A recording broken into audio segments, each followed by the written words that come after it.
2 দিনের রাষ্ট্রীয় সফর শেষে ভারতের নয়াদিল্লি থেকে দেশে পৌঁছেছেন প্রধানমন্ত্রী শেখ হাসিনা।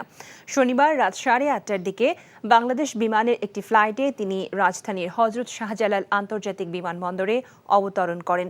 এ সময় সেখানে তাকে অভ্যর্থনা জানান আওয়ামী লীগ সাধারণ সম্পাদক ওবায়দুল কাদের এবং মন্ত্রী পরিষদের সদস্যরা। শুক্রবার দুপুরে প্রধানমন্ত্রী শেখ হাসিনা ভারতে যান। 2 দিনের সফরে প্রধানমন্ত্রী শেখ হাসিনা ও ভারতের প্রধানমন্ত্রী নরেন্দ্র মোদীর মধ্যে একান্ত বৈঠক ছাড়াও তাদের উপস্থিতিতে অনুষ্ঠিত হয় দ্বিপাক্ষিক বৈঠক।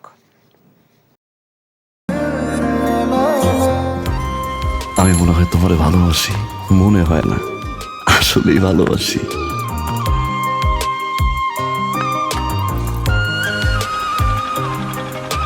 আপনি যে আমাকে ভালোবাসেন আমি টের পাই।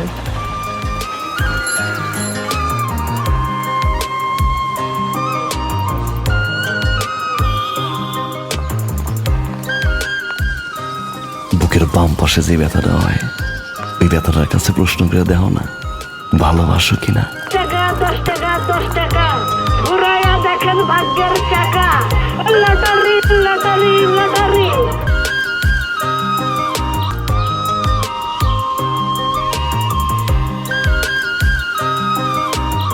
আপনি না চোখের যন্ত্রণা বুঝতে পারেন, বুঝে নেন।